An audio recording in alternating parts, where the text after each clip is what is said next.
for your air candy with K&K. The music never sleeps. Get ready for your sugar high with coffee and candy.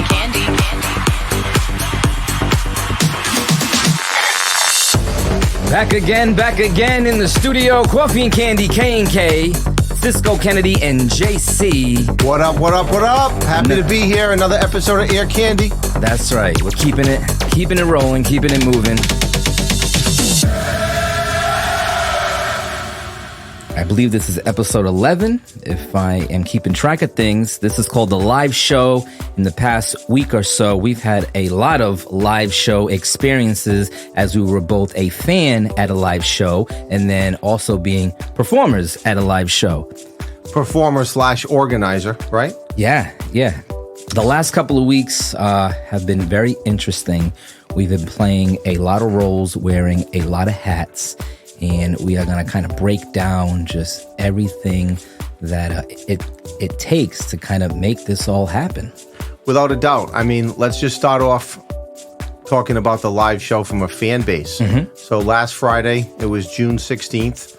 You and I had the great experience of going to the Xfinity Center in Massachusetts to see Two Friends perform. And for those that don't know, Two Friends consists of an electronic DJ/music production duo, two young guys here from the U.S., and they're on tour. They've been on tour now for several weeks, and they made their stopover here in the Northeast, and we had an opportunity to go and see them. It was great. I loved every aspect of it. From the moment I walked in to when we were seeing the opener act, to like when they came on and all the lights, theatrics of how they put on their show, the actual DJ table / spaceship that they had made to go with their whole theme, right? Listen, it was absolutely great. I mean, the opening acts were all great, all very different, but complemented each other in different ways.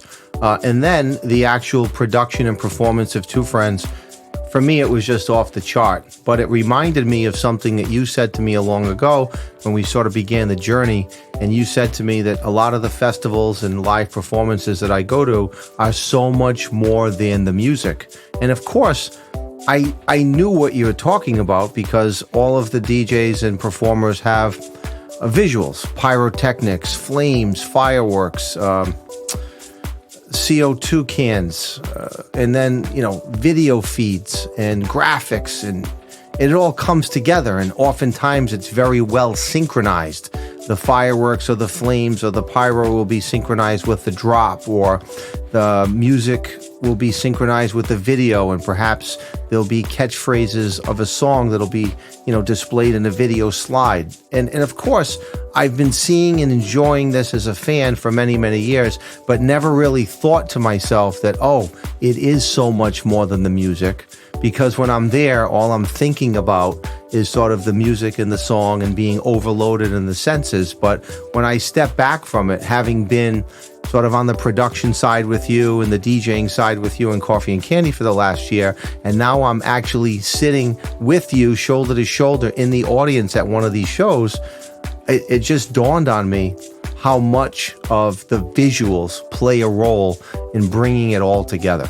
Yeah. And at that same time, you were in the final stages of planning an event that you had coming up that very next night downtown Providence, Rhode Island for Pride Fest. There was a block party going on that we had a lot of involvement in. And you played a big role in getting that all orchestrated. Definitely. There was a whole team involved, and by no means am I looking to take a lot of the credit. I mean, it should be spread amongst all the people that are involved. But essentially, Providence Pride Weekend happens once a year in June. The downtown area sort of shuts down. The roads get closed. There's a major parade, sort of a celebration of the lights, if you will. When that's all said and done, there are block parties on every corner. And last year I did it for my first time in my capacity as a DJ. And this year I had a chance to do it again on a much larger scale. And I had an opportunity to work with Tony DeSpirito of DeSpirito Productions, lots of live DJs, Dupe, O'Sheen, Von Doom, Luciano G, and Marcus Christian, Julian Kim. Who else am I missing? But more. And it was all going to lead up to the headliner of Jonathan Peters, who had traveled in from New York, who, by the way, is a great guy, and I'll comment on him momentarily. But a lot went into this. The staging, the lights, the LED walls, the visual effects like the CO2 cans, the placement of the staging, the size of the staging, I should say, the platforms for the dancers, and then figuring out how to build the DJ schedule. And fortunately, I had the benefit of working with a lot of professional, easygoing guys that only care about the music. No one has like an ego, and everybody just sort of worked hand in hand. And but for the weather, I mean, it was great. Everybody showed up on time. Everybody had their music ready to go. Everyone performed their own style. Everyone had about an hour plus to play. And a lot went into it. But when I had that experience, and I think to myself, oh my God, how many people and what sort of level of resources was necessary to pull off the Two Friends show, not just at the Xfinity Center, but all over the country. And it's like mind-blowing. Yeah. So now that that's been experienced and done, the question that's on my mind is, what would you do different the next time around? Because there's more block parties coming. So now you're more educated on all of this. And I'm sure you've been taking some notes, and there were some great things that you loved. And I'm sure there were some things that you were like, this could have been done better. And that's just a natural flow of growth, right? You just kind of learn as you go. So just kind of talking out loud, is there something like off the bat, not to put you on the spot, but I'm putting you on the spot, like what would you do differently? It's a great question. I haven't been asked that. When I think back to the block party itself, the major negative of it all was the weather. I mean, we had bad weather. There were torrential downpours, and we had two sites. We had the Mathewson Street site, where that runs along the restaurant, the George, located at 121 Washington Street. Yeah. And then we had a parking lot behind the Frisky Fries Blake's Tavern location, also on Washington Street. And we had only had adequate covering for the Mathewson Street side, which is the street itself. But we didn't have covering for the parking lot. And the downpours and the weather, they just ruined the experience. The crowd just wasn't coming out, or at least they weren't coming out to that particular location. So I think the weather was something that we could only plan so much for in advance without breaking the bank and paying for all these tents. And there are very expensive event insurance policies that you can purchase. But those things can, really skew the projected profit margin of an event like that. Sure.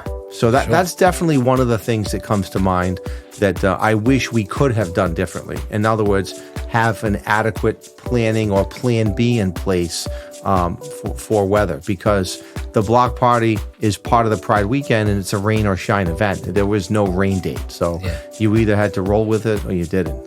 Well, speaking of planning, how many weeks or months in advance did this planning start? What about that? You know what? Actually, that's great. So the planning for the two separate sites probably began, maybe 6 weeks out prior to the event itself. And the Mario Puro, a former manager of the George and a good friend of ours, he was sort of like the lead organizer of all of the outdoor block party celebrations. Logistics from alcohol to bars to staffing, security, licensing, permitting, you name it. Mario was really like the go-to point man for this. And that was one of Mario's criticisms, that in the future, this is a great event. We made the absolute most of it. It was successful overall, but next year we want to be bigger and better. And to do that, he projected that we start the planning 6 months out rather than 6 weeks out. And he makes great points about that. Yeah. I would suggest, now, unfortunately, I wasn't there, so it's not like I can put like a lot of my 2 cents in. But if there's like one thing I think could help next time is to have one stage instead of 2 stages. Some people might disagree, but I think if everything is focused on one site and then all the preparations for the weather and all those other things I think that could have made it a little more successful if there was just one site for everyone instead of having two separate sites that were kind of bounced. Go here, go there, go here, go there. Well, no? Here's my response to that. Okay. I think there are pros and cons to both. So there are certain venues in downtown Providence, and I won't name them, that put on very large-scale, spectacular productions. And they put on those productions in very large surface parking lot areas, and they do it for 3 days or 3 nights in a row, Friday, Saturday, and Sunday. And the places that typically do that are known gay venues, like this. There's the Stable, there's the Dark Lady, the Alley Cat, and Club Ego. You know, I was affiliated with the restaurant The George. It's not a known gay venue, but of course we're very gay friendly. Our operating manager and partner Alex Tomaso is gay, and of course he's well known within the gay community. But given that we are a restaurant and not a night spot, Alex and the team at The George made the determination that we weren't going to rock the block party 3 nights in a row. It was just going to be one night. And this year, we thought we would expand it beyond Mathewson Street, which was successful last year, and acquire as a second site that larger parking lot. And we contracted with a headlining DJ, Jonathan Peters, out of New York to come. If we had contracted Jonathan Peters and only had the Mathewson Street location, it wouldn't have worked from a business venture standpoint, because the amount of surface space on Mathewson Street would not have accommodated the size of the crowds that we anticipated with Jonathan Peters. So I think that if we went with one site, we would cut loose Mathewson Street and only focus on the larger surface lot. But again, that presents a lot of logistical challenges, because Mathewson Street runs adjacent to the restaurant, where we have kitchens and supplies and storage and staff and restrooms, whereas the parking lot is completely off-site. So everything there needs to be sort of self-sustaining throughout the event. So I think you raise a good point. I think a lot of it will just come down to the size or the magnitude of the production that they want to have last year. But one of the things that hurt us this year in terms of planning, you indicated, what could we have done better? I don't know that there were enough people on site early morning Saturday during the setup, because when the contractor came to install the tents, they placed the tents at such a location on Mathewson Street that we lost a considerable amount of space on the road leading up to the intersection. And had the tent been shifted back by, say, 50 feet, even 75 feet, we would have been able to fit another several hundred people on that block. Wow, that many. Yeah. Right. So that hurt us. And I think that that's definitely something that could be and should be done better next year. Live and learn. Live and learn. But these are all the behind the scene things that a lot of people just don't really get a chance to sort of hear about. The behind the scenes stuff is like endless. Yeah. Like Armando, it's licenses and permits from the city. It's securing the location to do the block party, not just the street itself, but the owner of the parking lot and getting them to lease it to us for 24 hours. It's having adequate security to maintain the area so that there are no fights that break out and you can do proper ID checks. It's ordering enough alcohol and product so that you have everything on hand to service the crowds once they show up. It's ticketing to make sure that folks are only getting in if they have a ticket, or being able to sell tickets if folks want to buy at the door. And we were charging in the parking lot area. The Mathewson Street event was free. It's restroom facilities, contracting with enough porta-johns in the area. Then it's hooking up with the right staging and production folks. So we had Despirito Productions. Tony does a great job. He brought in staging, LED walls. He brought in trusses, lights, and just exceptional sound. And then he found another company, the name escapes me, to set up the second off-site stage. Mm-hmm. Then there was a power issue. So we had to rent adequate generators. I know that the generators that were dropped off that morning were not adequate. They didn't have the right connections, or there was a short in them. So Tony was trying to chase down that company as the afternoon came upon us to get replacements. That was an issue. There were the ice trucks that we needed to contract with, the food trucks that we needed to contract with.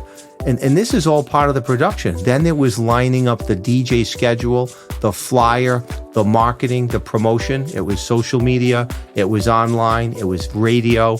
This was a big, big, big undertaking, and I learned a lot from it, from an organizer standpoint. And then, we haven't even talked about it yet, I learned a lot from the DJ perspective because you and I spent so much time here in the studio prepping the set, which to me is just the most important thing. Yeah. So let's talk a little bit about that. Everyone goes to a show and they just hear what they hear, they see what they see, and they just have their own thoughts and opinions on it. But there's so much work that goes into this. As you just explained, that was all just the planning for the event to take place. Without it, have something to go to. Yep. When it comes to the DJing, there's so many different ways to approach it. Now, most of the DJs that we're affiliated with that came to play, they all did a great job, but they all have different styles. Now, I don't know what planning and preparation they went through before they arrived. That's their business. It is, but here's my point. A lot of them were live mixing. They were selecting their tracks. Perhaps they had an order in mind, perhaps they didn't, and they were doing a lot of live mixing, blending beats over beats to give the audience that sort of live mix experience, which is a lot of fun and it's great. And I do that with you all the time. We're always successful when we do it. But going into an event like this, that's not the experience I was looking for. Guys like O'Sheen and Dupe, they mix by ear. They've been doing it for years. They're veterans. They're legends in their own kind. And then you got guys like Luciano G and Von Doom. They play a lot of tech house music. They're also mixing live. They love to play long sets, 2 hours, 3 hours, 4 hours, similar to what you do sometimes, playing these 6-hour sets. That is not what I prefer. I want to be able to walk into a venue and I want to be able to deliver a memorable, flawless performance. And I think the only way to do that is that set needs to be planned and built before you arrive. And when I go to these festivals every year, Ultra, EDC, Electric Zoo, and the list goes on, that's exactly what the DJs are delivering.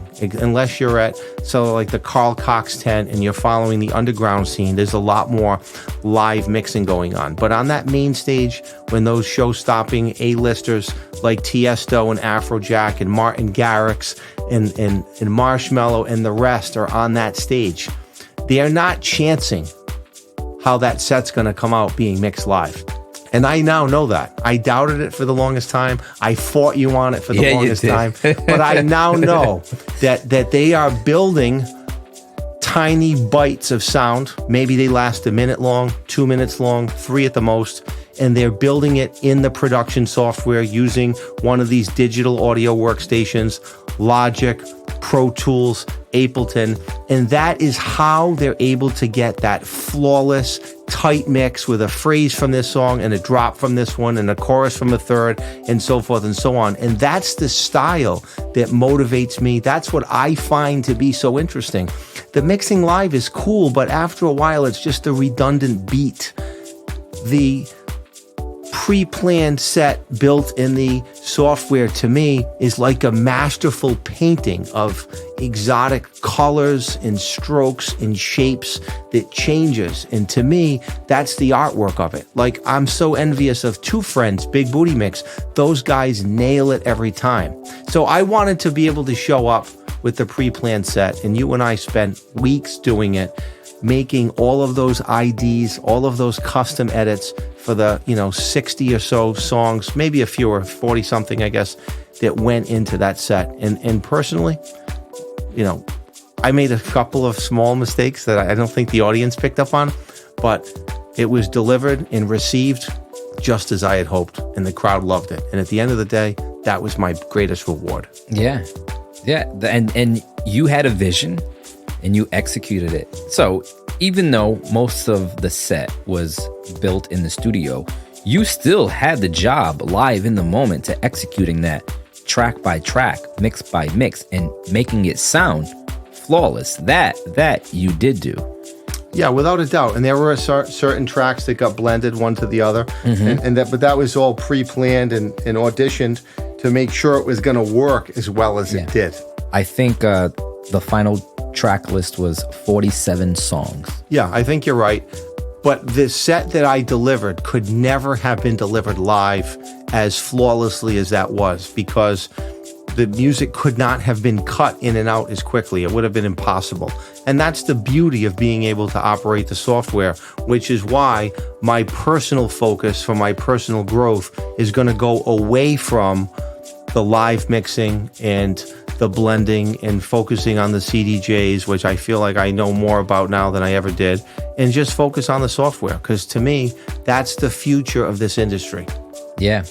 The modern DJ is also a producer. Without a doubt. And the folks that fail to embrace that, sooner or later, are going to become outdated for this industry, and they're no longer going to be relevant.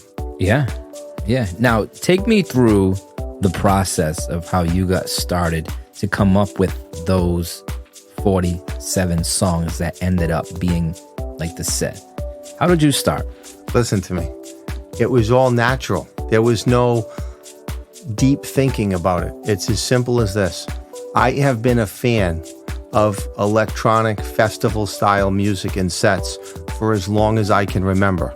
And about 10 years ago, I started to go to Ultra. And not only do I go there live, but I listen to those sets over and over again, and I have throughout the years.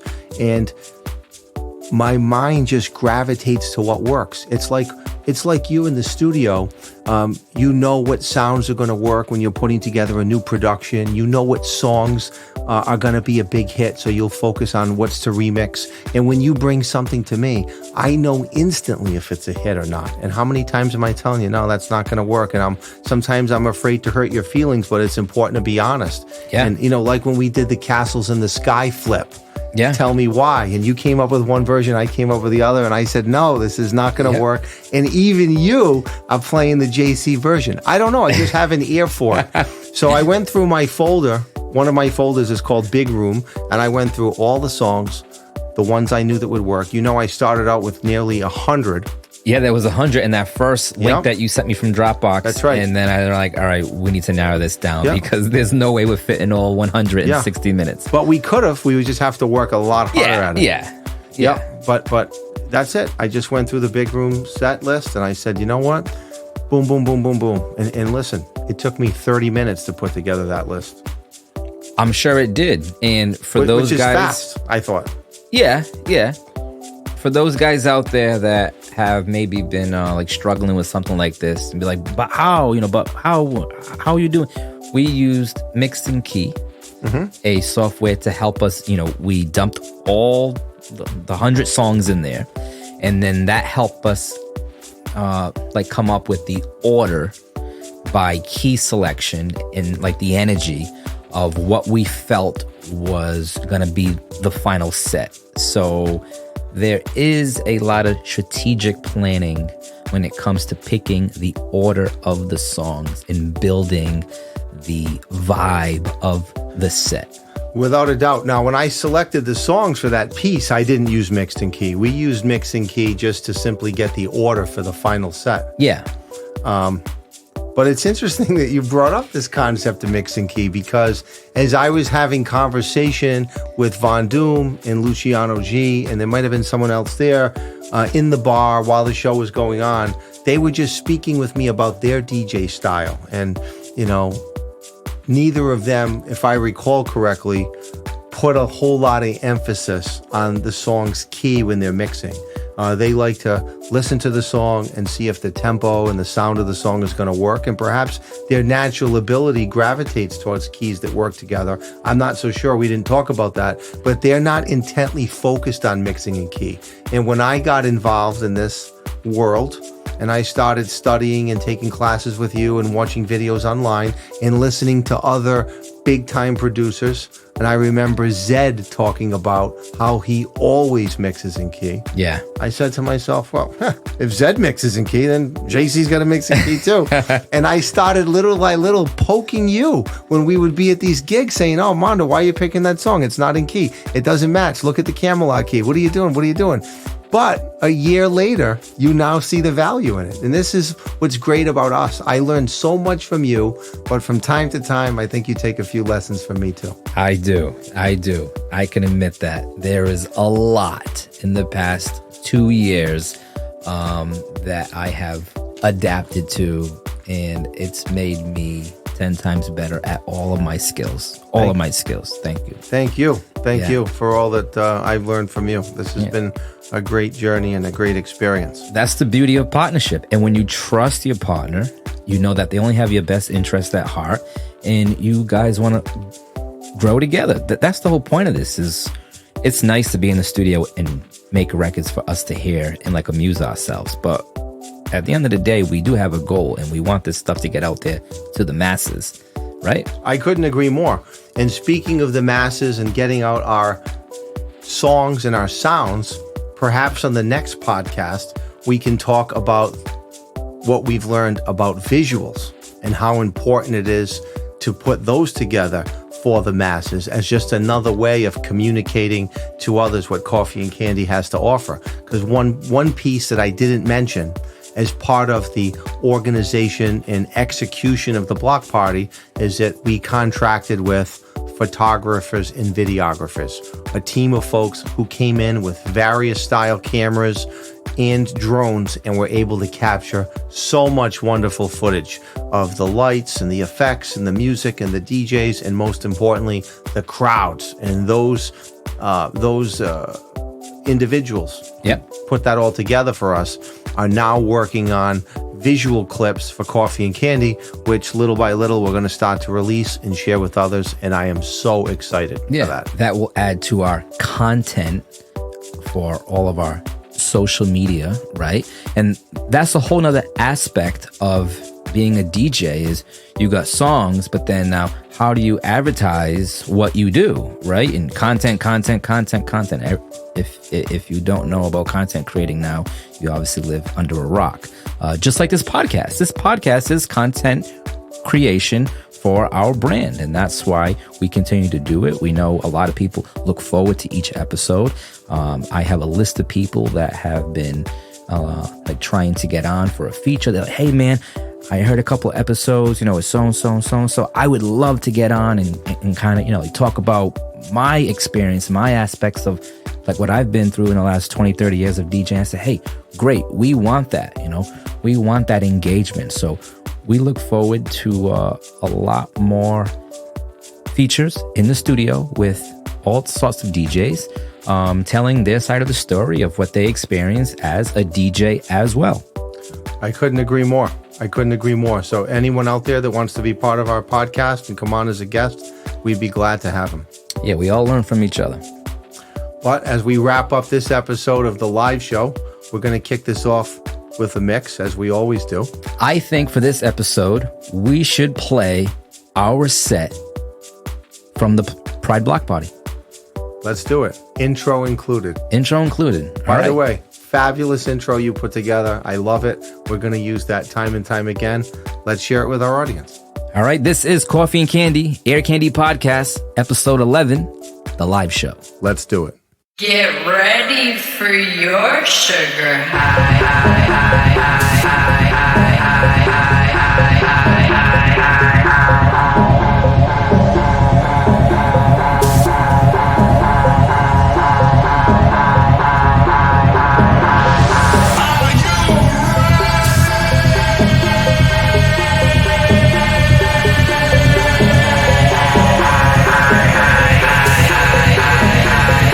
It's Coffee and Candy, bitch.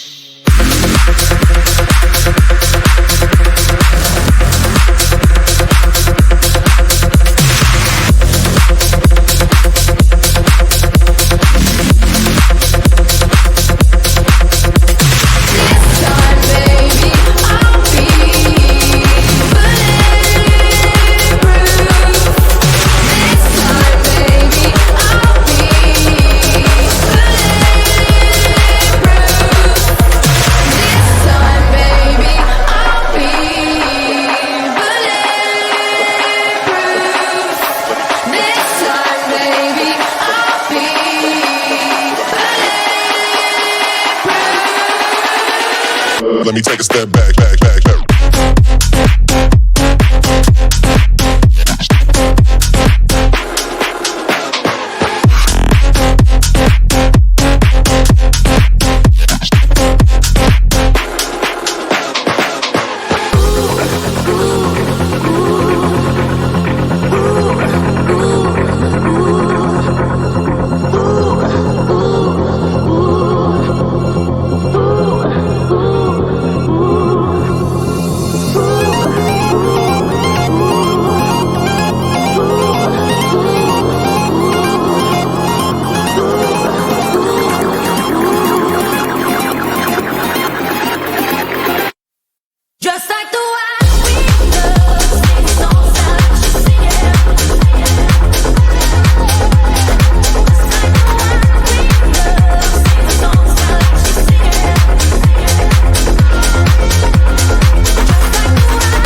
Looking back on all the time we spent together, you wanna know right now if you wanna be my lover, wanna be my lover.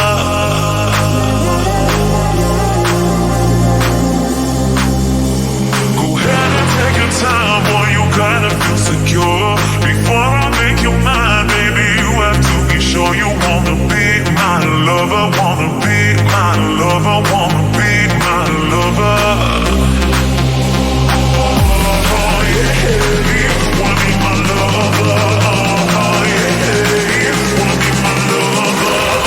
Oh yeah.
Satisfaction. When I am with satisfaction. When I am with push me and then just touch me till I can get my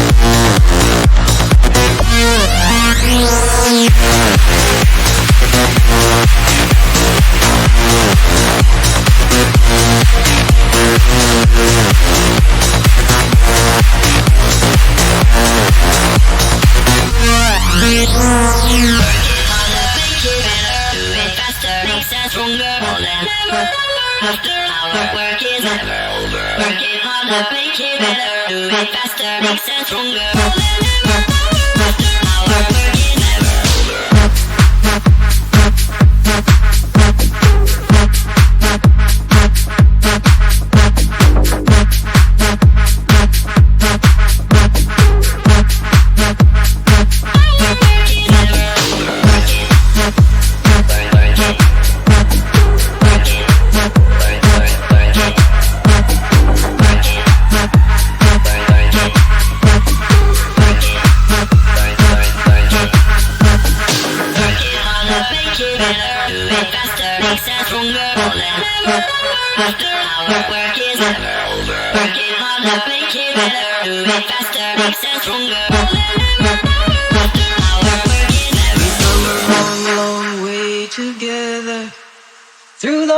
Times and the good, I have to celebrate you, baby.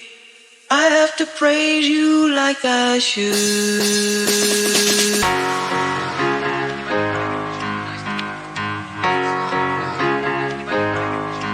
We've come a long, long way together. Through the hard times and the good, I have to celebrate you, baby. I have to praise you like I should.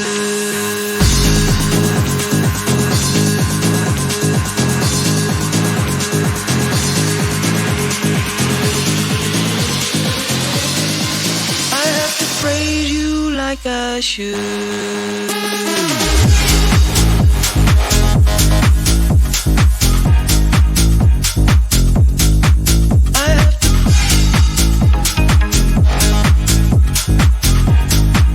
I have to praise you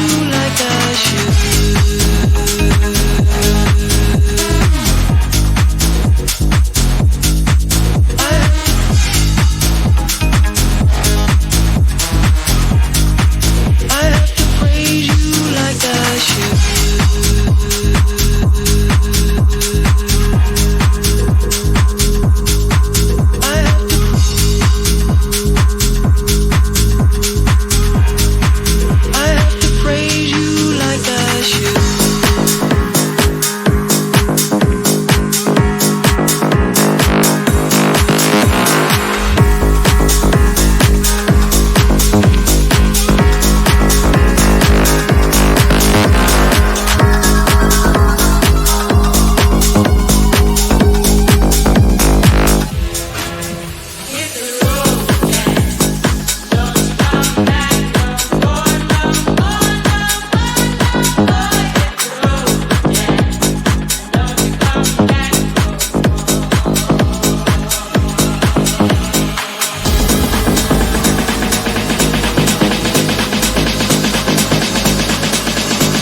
Everybody's going to the party, have a real good time.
She's a maniac, maniac on the floor.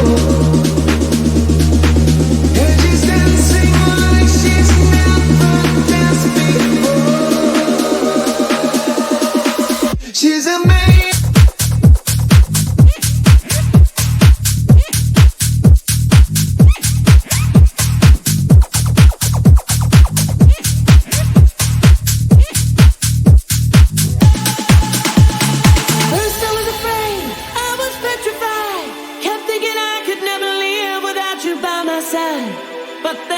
So many nights thinking how you did me wrong, and I grew strong, and I learned how to get along, and so you're back from outer space.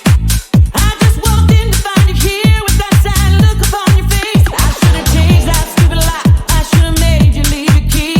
If I'd have known for just 1 second you'd be back to bother me. Go on down the road, walk out the door, just turn around now, 'cause you're not welcome anymore.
It's raining men.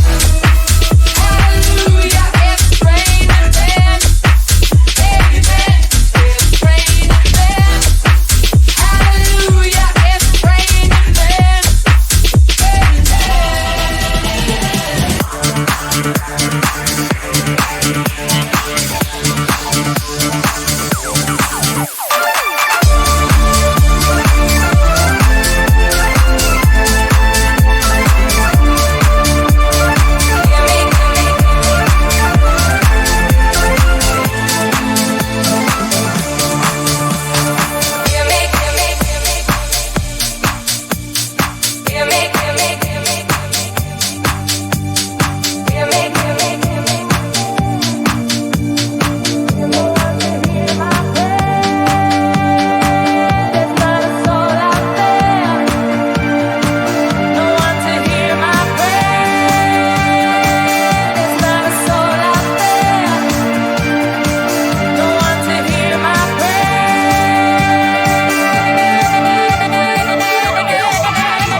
left to my own devices.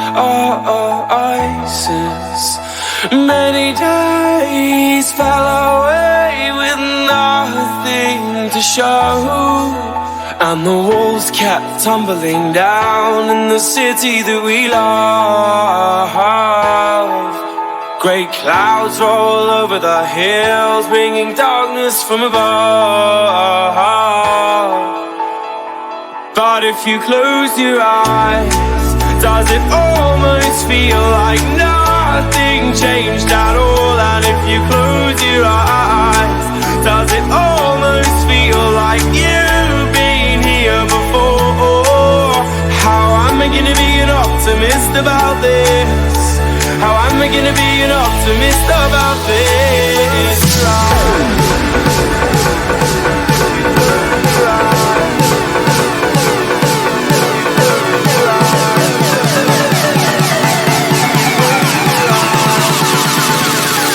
But if you close your eyes,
with something to believe in.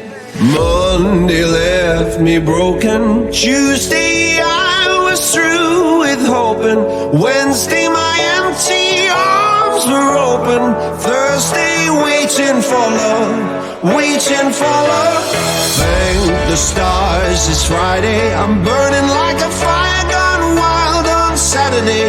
Guess I won't be coming to church on Sunday. I'll be waiting for love, waiting for love to come around.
Determination on me couldn't hold me back.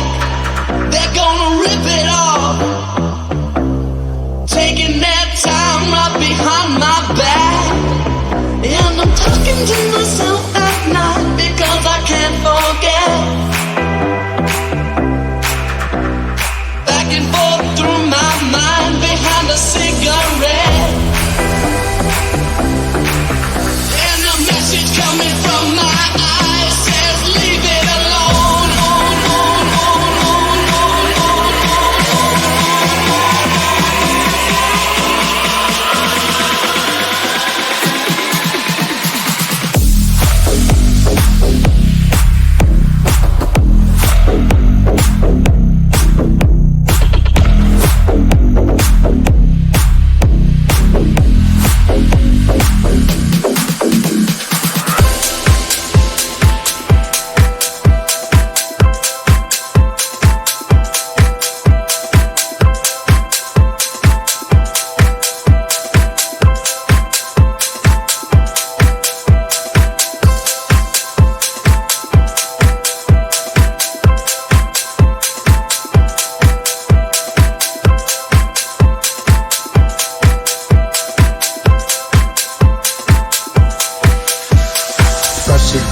Little bit, roll it up, take a hit, feeling lit, feeling right, 2 a.m. summer night, I don't care, hand on the wheel, driving drunk, I'm doing my thing, rolling the mid beside and out, living my life, getting our dreams. People told me slow my roll, I'm screaming out that I'ma do just what I want, looking ahead, no turning back. If I fall, if I die, know I lived it till the fullest. If I fall, if I die, know I lived and missed some bullets. I'm gonna pursue the happiness and I know everything is shining, always gonna be golden. I'll be fine once I get it, I'll be good. I'm gonna pursue the happiness and I know everything is shining, always gonna be golden. I'll be fine once I get it, I'll be good.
let go.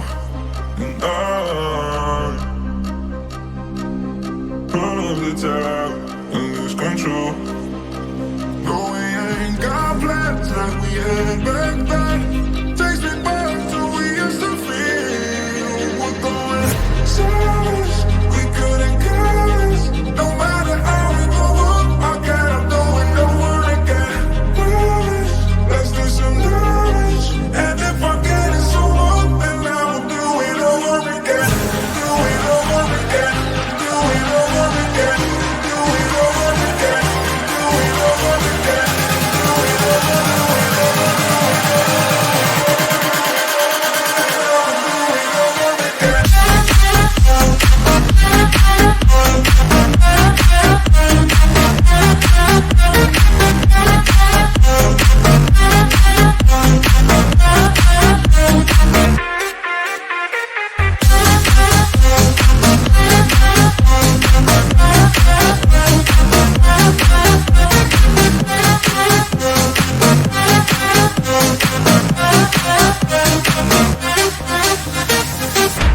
You shout it out, but I can't hear a word you say. I'm talking loud, not saying much. Criticize, but how your bullets ricochet. Shoot me down, but I get up. I'm bulletproof, nothing to lose. Far away, ricochet. You take your aim, far away. You shoot me down, but I won't fall. I am titanium. You shoot me down, but I won't fall. I am titanium.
One more time.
another flight. Yeah, the apple bottom make 'em wanna bite. Yeah, I just wanna have a good night. I just wanna have a good night. If you don't know, now you know. If you broke, then you gotta let him go. You could have anybody, any money, mo. Cause when you a boss, you could do what you want. Yeah, cause girls is players too. Yeah, yeah, cause girls is players too. Yeah, cause girls is players too. Yeah, yeah, cause girls is players too. Hold up.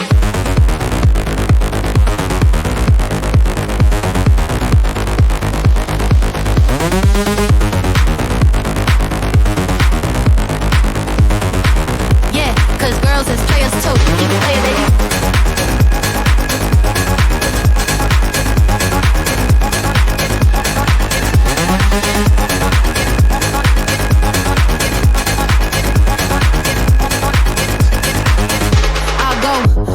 On and on again. He blowing on my phone, but I'm ignoring him. He thinking he the one, I got like 4 of him. Yeah, I'm sitting first class like bad Victorian. Came a long way from rag to riches. 5-star bitch, yeah, I taste so delicious. Let him lick the plate, yeah, I make him do the dishes. Now he on news 12 cause a bitch we're missing.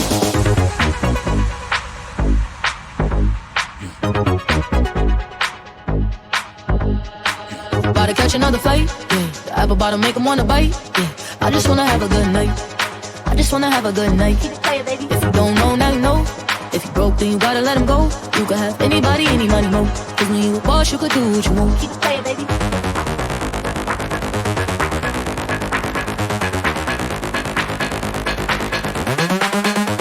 Yeah, cause girls is players too. Yeah, yeah, cause girls is players too. Keep it playing, baby. Yeah, cause girls is players too. Yeah, yeah, cause girls is players too.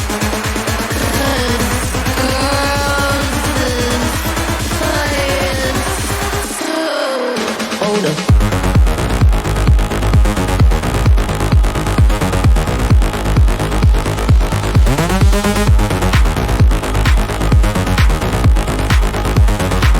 Yeah, cause girls is players too. Keep playing, baby.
never sleeps with coffee and candy.